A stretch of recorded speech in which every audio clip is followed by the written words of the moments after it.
Parental alcoholism and its impact on children, an inability to maintain normal family behavior by Mary Kennedy. I grew up with a large extended family. I have 17 cousins and 5 sets of aunts and uncles, and I'm one of the youngest of the grandchildren.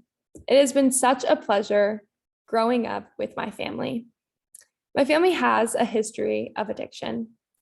At least 3 families within my family have experienced parental alcoholism and its impacts. The 3 families all look very different, but they have this addiction in common. As I've grown up and I've watched my cousins grow up, it's been interesting to see how our lives have played out and what our futures have become. Some of the kids of these families grew up and struggled with mental health problems, addiction, motivation, learning disabilities, and overall lives riddled with obstacles, while some seem to escape unscathed or with minor bumps in the road to a brighter future. It is widely accepted that parental alcoholism causes negative impacts on children. Research says that children of alcoholics have a higher level of depression on average. Parental alcoholism also increases the likelihood that children will have lower self-esteem, greater dysphoria, and more anxiety in adulthood, and so much more. However, problems, conditions, and just having a hard life being simply an automatic byproduct of a parent's drinking habits begs some questions. Like, why does parental alcoholism affect some kids so differently? Well, it's because it's not parental alcoholism alone. It's the behaviors that disrupt normal family functioning. Well, here are 3 major behaviors that disrupt family functioning. The first being parentification, the next being emotional abuse, and physical abuse. Parentification is any time that a child is put into a caregiving role and fills a parent-like position.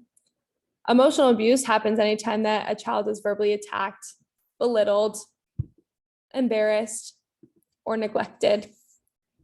Physical abuse happens when any physical violence causes harm to a child's health, survival, or development.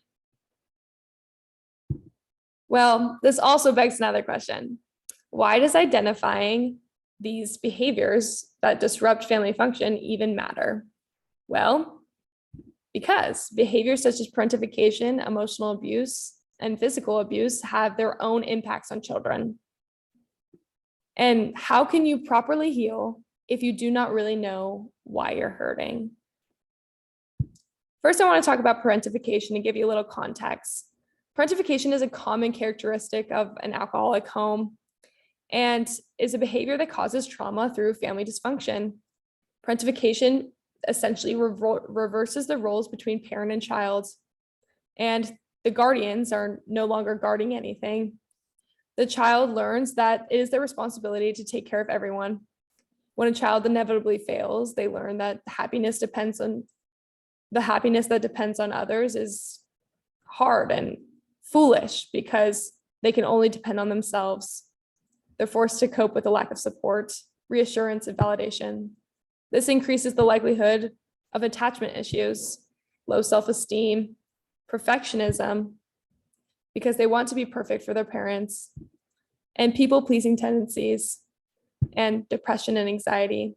These children, they want to please their parents, they want to fulfill this role, but they ultimately can't, and it hurts their emotional well-being.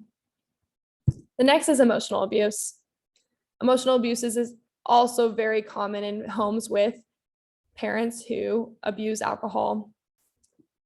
It increases the likelihood of low self-esteem, shame, humiliation, anger, and feelings of worthlessness. Belief that they're unable to prevent catastrophes. They basically believe that horrible things can happen at any moment and they can't prevent it and they can't do anything about it, and it's inevitable. And this creates a great sense of anxiety. They have poor functioning in school and work, and also with their family relationships and socially.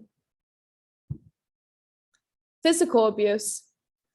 Physical abuse, obviously, there are some physical consequences like injuries, but also increases the likelihood of toxic stress. It's almost certain that if someone is physically abused, that they undergo something called toxic stress, which is an enormous amount of stress that it hurts the children.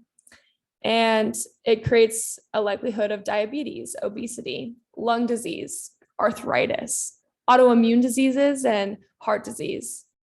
It also creates a likelihood of depression and anxiety disorder, obsessive compulsive disorder, autism spectrum disorder, and ADHD. It also creates a likelihood for substance abuse disorder later on. So the child is actually predisposed to become addicted as well. So why is identifying the behaviors that disrupt family functioning matter? Well, first, because the behavior is the root problem. Well, behaviors such as parentification, emotional abuse, and physical abuse have their own impacts on children. A child may have had a parent with a substance abuse disorder, but never experienced any of these parental behaviors. Perhaps they maybe experienced some or a couple of them. Well, that matters because they all have their specific impacts. There's simply a deeper reason behind these impacts than the label of your parents' drinking habits. You know, alcoholism plagues many parents. However, it is the alcoholics' behaviors that damage this family functioning that really impacts the following generation. Children need support.